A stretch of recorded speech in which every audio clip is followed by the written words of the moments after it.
ओम शांति। 12 मार्च 2024 बाबा की महावाक्य। मीठे बच्चे, डेड साइलेंस में जाने का अभ्यास करो। बुद्धि बाप की तरफ रहे तो बाप भी तुम्हें अशरीरी बनने के लिए सकाश देंगे। प्रश्न: तुम बच्चों को जब ज्ञान का तीसरा नेत्र मिलता है तो कौन सा साक्षात्कार हो जाता है? उत्तर: सतयुग आदि से लेकर कलयुग अंत तक हम कैसे कैसे पाठ बजाते हैं, यह सारा साक्षात्कार हो जाता है। तुम सारे विश्व को आदि से अंत तक जान जाते हो। जानने को ही साक्षात्कार कहा जाता है। अभी तुम समझते हो कि हम दैवी गुण वाले देवता थे, आसुरी गुण वाले बने, अब फिर दैवी गुणों वाले देवता बन रहे हैं। अभी हम नई दुनिया, नए घर में जाएंगे। ओम शांति। बच्चे बैठे हैं याद की यात्रा में। बेहद का बाप तो यात्रा में नहीं बैठे हैं, वह तो बच्चों को सकाश की मदद दे रहे हैं, अर्थात इस शरीर को भुला रहे हैं। बाप की मदद मिलती है कि बच्चों को शरीर भूल जाए। सकाश देते हैं आत्माओं को, क्योंकि बाप देखते ही आत्माओं की तरफ हैं। तुम हरेक की बुद्धि बाप की तरफ जाती है, बाप की बुद्धि व दृष्टि फिर बच्चों तरफ जाती है। फर्क है ना? डेड साइलेंस, यह अभ्यास करते हो डेड साइलेंस का। शरीर को छोड़ अलग होना चाहते हो। आत्मा समझती है कि जितना याद करेंगे उतना इस शरीर से निकल जाएंगे। जैसे सर्प का मिसाल देते हैं, जो मिसाल देते हैं उसमें जरूर कुछ खूबी होती है। तुम जानते हो हम शरीर छोड़कर वापस चले जाएंगे और फिर आएंगे। यह बातें और कोई नहीं जानते। यह ड्रामा को कोई भी जानते नहीं है। कोई भी ऐसी गारंटी नहीं देते कि इस याद से तुम्हारे विकर्म विनाश होंगे। ऐसी बात कोई भी सुनाते नहीं है। तुम बच्चे जानते हो हमारी अब वापसी जर्नी है। आत्मा का बुद्धि योग उस तरफ है। अब नाटक पूरा हुआ, अब घर जाना है। बाप को ही याद करना है, वही पतित पावन है। गंगा के पानी को तो लिबरेटर और गाइड नहीं कहेंगे। एक बाप ही लिबरेटर और गाइड हो सकता है। यह भी बड़ी समझने और समझाने की बातें हैं। वह तो है ही भक्ति, उनसे कोई कल्याण नहीं हो सकता। बच्चे जानते हैं पानी तो स्नान के लिए है, पानी कभी पावन नहीं बना सकता। ऐसे भी नहीं भावना का भाड़ा मिल सकता है। भक्ति मार्ग में उनका महत्व रख दिया है। इन सब बातों को कहा जाता है अंधश्रद्धा। ऐसी श्रद्धा रखते रखते मनुष्यों को टाइटल मिल जाते हैं, अंधे की औलाद अंधे। भगवानुवाच है ना, अंधे और सज्जे कौन है ये भी तुम जानते हो। अभी सारी सृष्टि के आदि मध्य अंत को बाप द्वारा जाना है। तुम बाप को जान गए हो, इसलिए सृष्टि के आदि, मध्य, अंत और ड्यूरेशन को भी जान गए हो। एक एक बात पर विचार सागर मंथन कर अपना आपे ही फैसला करना होता है। भक्ति और ज्ञान का कॉन्ट्रास्ट है। ज्ञान बिल्कुल ही न्यारी चीज है। यह नॉलेज नामी ग्रामी है, राजयोग की पढ़ाई है ना। बच्चों को यह भी मालूम पड़ा है, देवताएं संपूर्ण निर्विकारी थे।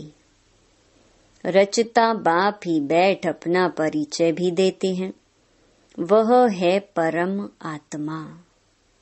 परम आत्मा को ही परमात्मा कहते हैं।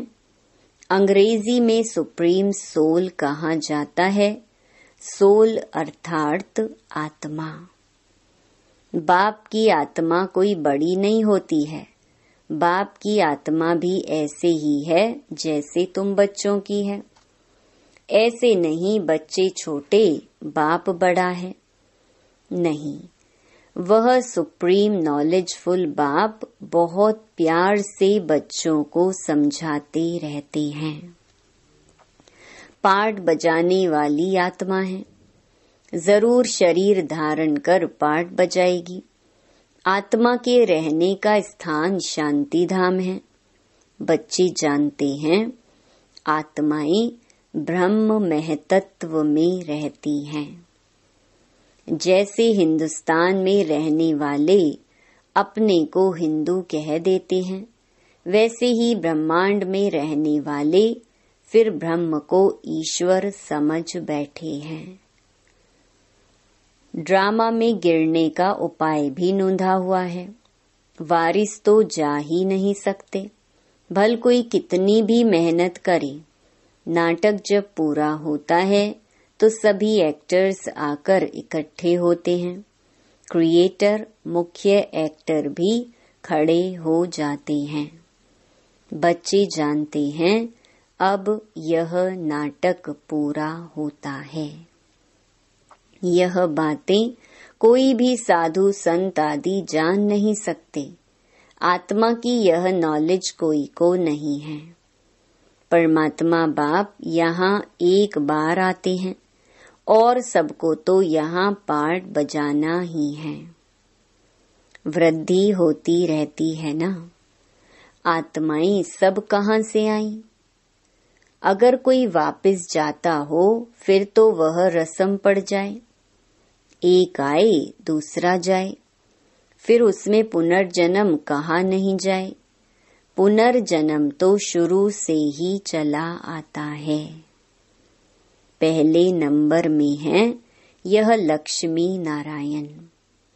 बाप ने समझाया है, पुनर्जन्म लेते लेते पिछाड़ी में जब आ जाते हैं तो फिर पहले नंबर में जाना पड़ता है। इसमें संशय की बात तो हो नहीं सकती।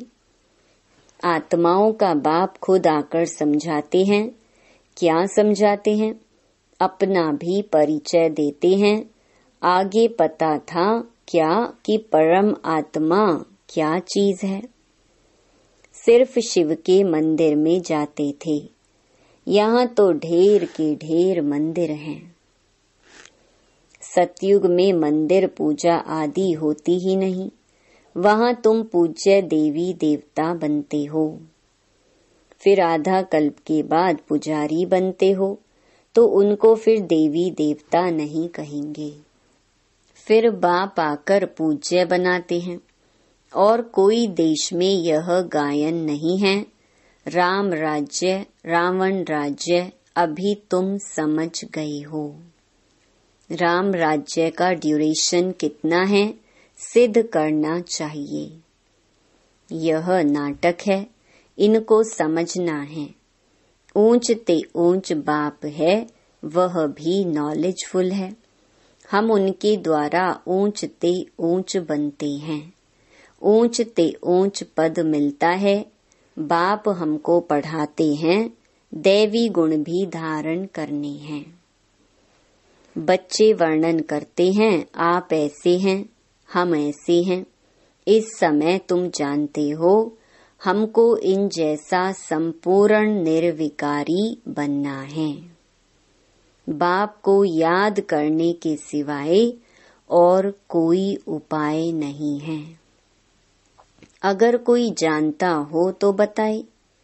ऐसे थोड़े ही कहेंगे कि ब्रह्म व तत्व निर्विकारी है।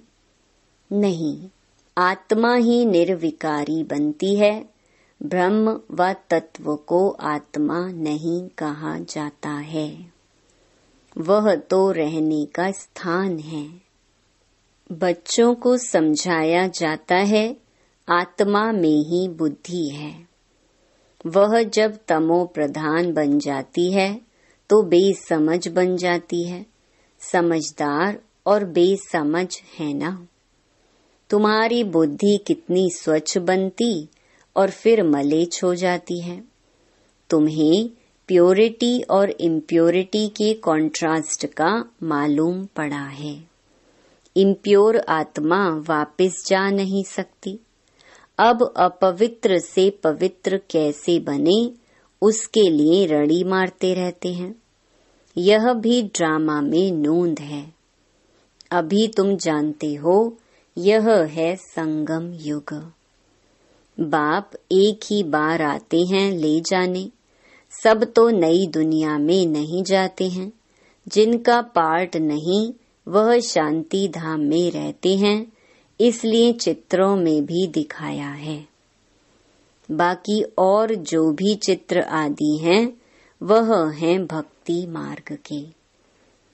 यह है ज्ञान मार्ग के, जिससे समझाया जाता है सृष्टि का चक्र कैसे फिरता है, हम कैसे नीचे उतरते हैं। 14 कला से 12 कला होती है। अभी फिर कोई कला नहीं रही है। नंबरवार तो है ना। एक्टर भी नंबरवार होते हैं। कोई का पगार 1000, 1500, कोई का 100। कितना फर्क हो गया। पढ़ाई में भी कितना रात दिन का फर्क है। उस स्कूल में तो कोई नापास होता है तो फिर से पढ़ना पड़ता है। यहाँ तो फिर पढ़ने की बात ही नहीं। पद कम हो पड़ता है, फिर कभी पढ़ाई होगी ही नहीं। एक बार ही पढ़ाई होती है। बाप भी एक बार आते हैं, बच्चे भी जानते हैं पहले पहले एक ही राजधानी थी। यह तुम किसको भी समझाएंगे तो मानेंगे। क्रिश्चियन लोग साइंस में भी बहुत तीखे हैं और सब उन्हों से ही सीखे हैं।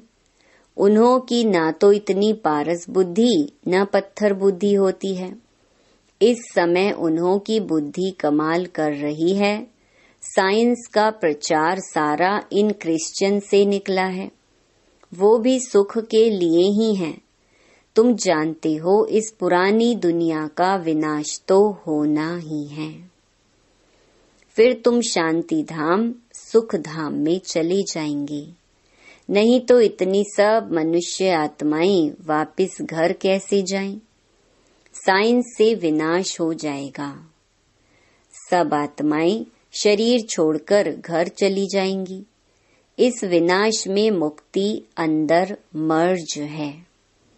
आधा कल्प मुक्ति के लिए ही मेहनत करते आए हैं ना। तो साइंस और कैलेमिटीज, जिसको कुदरती आपदाएं कहते हैं, यह भी होनी चाहिए। समझना चाहिए यह लड़ाई निमित्त बनती है मुक्ति धाम में ले जाने के लिए। इतने सबको मुक्ति धाम में जाना है। तुमने भल कितनी भी मेहनत की, गुरु किए, हठ योग सीखे, कोई भी मुक्ति धाम जा ना सके। इतने साइंस के गोले आदि तैयार हुए हैं। समझना चाहिए विनाश जरूर होगा। नई दुनिया में तो जरूर बहुत थोड़े होंगे, बाकी सब मुक्ति धाम में चले जाएंगे। जीवन मुक्ति में तो पढ़ाई की ताकत से आते हैं। तुम अडोल अटल अखंड राज्य करते हो। यहाँ तो देखो सब खंडों के टुकड़े टुकड़े हैं। बाबा तुमको अटल अखंड सारे विश्व की राजधानी का मालिक बनाते हैं। बेहद के बाप का वर्षा है बेहद की बादशाही। यह वर्षा कब और किसने दिया, यह किसकी भी बुद्धि में नहीं आता है। सिर्फ तुम ही जानते हो। ज्ञान का तीसरा नेत्र आत्मा को मिला है। आत्मा ज्ञान स्वरूप बनती है, सो भी ज्ञान सागर बाप से ही बनना पड़े। बाप ही आकर रचता और रचना के आदि मध्य अंत का नॉलेज दे रहे हैं। है भी 1 सेकंड की बात। सेकंड में जीवन मुक्ति, बाकी सबको मुक्ति मिलती है। यह भी ड्रामा बना हुआ है। रावण के बंधन से सब मुक्त हो जाते हैं। वो लोग विश्व में शांति के लिए कितनी मेहनत करते हैं। यह सिर्फ तुम बच्चे ही जानते हो कि विश्व में और ब्रह्मांड में शांति कब होती है। ब्रह्मांड में शांति कहा जाता है, फिर विश्व में शांति और सुख दोनों रहते हैं। विश्व अलग है और ब्रह्मांड अलग है। चांद सितारों से परे है ब्रह्मांड। वहाँ यह कुछ नहीं होता। उनको कहा ही जाता है साइलेंस वर्ल्ड। शरीर छोड़कर साइलेंस में चले जाएंगे। तुम बच्चों को वह भी याद है। तुम सब इस समय वहाँ जाने की तैयारी कर रहे हो और कोई भी जानते नहीं। तुमको तैयारी कराई जाती है। बाकी यह लड़ाई तो कल्याणकारी है। सबका हिसाब किताब चुकतू होना है। सब पवित्र बन जाएंगे। योग अग्नि है ना। अग्नि से हर चीज पवित्र होती है। जैसे बाप ड्रामा के आदि मध्य अंत को जानते हैं, वैसे तुम एक्टर्स को भी ड्रामा के आदि मध्य अंत को जानना है। जानने को ही साक्षात्कार कहा जाता है। अभी तुम्हारा ज्ञान का तीसरा नेत्र खुला है। बरोबर हम सारे विश्व को सतयुग आदि से कलयुग अंत तक पूरा जान चुके हैं। दूसरा कोई भी मनुष्य मात्र नहीं जानते। तुम समझते हो हम जो दैवी गुणों वाले थे वही फिर आसुरी गुणों वाले बनते हैं। फिर बाप आकर दैवी गुणों वाला बनाते हैं। बाप आते ही हैं पतितों को पावन बनाने। दुनिया में और कोई को यह पता नहीं है कि यह देवी देवता घराने वाले ही पूरे 84 जन्म लेते हैं। पावन भी तो पतित भी बनते हैं। यह किसकी बुद्धि में नहीं है। अभी तुम समझते हो यह तो जड़ चित्र है। एक्यूरेट फोटो तो उन्हों का निकल न सके। वह तो नेचुरल गोरे हैं। प्योर प्रकृति से शरीर भी प्योर बनते हैं। यहाँ तो इम्प्योर हैं। यह रंग बिरंगी दुनिया सतयुग में नहीं होगी। श्री कृष्ण को कहा जाता है श्याम सुंदर। सतयुग में है सुंदर, कलयुग में है श्याम। सतयुग से कलयुग में कैसे आते हैं तुमको नंबर 1 से लेकर मालूम पड़ा है। श्री कृष्ण तो गर्भ से निकला और नाम मिला। नाम तो जरूर चाहिए ना। तो तुम कहेंगे श्री कृष्ण की आत्मा सुंदर थी, फिर श्याम बनी, इसलिए श्याम और सुंदर कहा जाता है। उनकी जन्म पत्री मिल गई तो सारे चक्र की मिल गई। कितना रहस्य भरा हुआ है जिसको तुम ही समझते हो और कोई नहीं जानते। तुमको अब नई दुनिया, नए घर में जाना है। जो अच्छी रीति पढ़ाई पढ़ते हैं वही नई दुनिया में जाएंगे।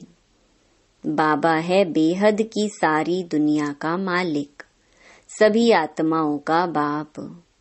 बाप को मालिक कहा जाता है, यह पढ़ाई है। इसमें कोई संशय व प्रश्न नहीं उठ सकता। इसमें शास्त्रवाद करने की दरकार नहीं। एक टीचर सबसे ऊंचा, वह बैठ पढ़ाते हैं, वही सत्य है। सत्यनारायण की सच्ची कथा शिक्षा के रूप में सुनाते हैं। अच्छा, मीठे मीठे सिकीलधे बच्चों प्रति माता पिता बाप दादा का याद प्यार और गुड मॉर्निंग। रूहानी बाप की रूहानी बच्चों को नमस्ते। धारणा के लिए मुख्य सार। पहला, अपने सब हिसाब किताब चुकतो कर साइलेंस वर्ल्ड में जाने की तैयारी करनी है। याद के बल से आत्मा को संपूर्ण पावन बनाना है। दूसरा, ज्ञान सागर के ज्ञान को स्वरूप में लाना है। विचार सागर मंथन कर अपना फैसला आपे ही करना है। जीवन मुक्ति में श्रेष्ठ पद प्राप्त करने के लिए दैवी गुण धारण करने हैं। वरदान, बाप के साथ रहते रहते उनके समान बनने वाले सर्व आकर्षणों के प्रभाव से मुक्त भव। जहाँ बाप की याद है अर्थात बाप का साथ है, वहाँ बॉडी कॉन्शियस की उत्पत्ति हो नहीं सकती। बाप के साथ व पास रहने वाले दुनिया के विकारी वाइब्रेशन अथवा आकर्षण के प्रभाव से दूर हो जाते हैं। ऐसे साथ रहने वाले साथ रहते रहते बाप समान बन जाते हैं। जैसे बाप ऊंचे ते ऊंचा है, ऐसे बच्चों की स्थिति भी ऊंची बन जाती है। नीचे की कोई भी बातें उन पर प्रभाव डाल नहीं सकती। स्लोगन, मन और बुद्धि कंट्रोल में हो तो अशरीरी बनना सहज हो जाएगा। ओम शांति।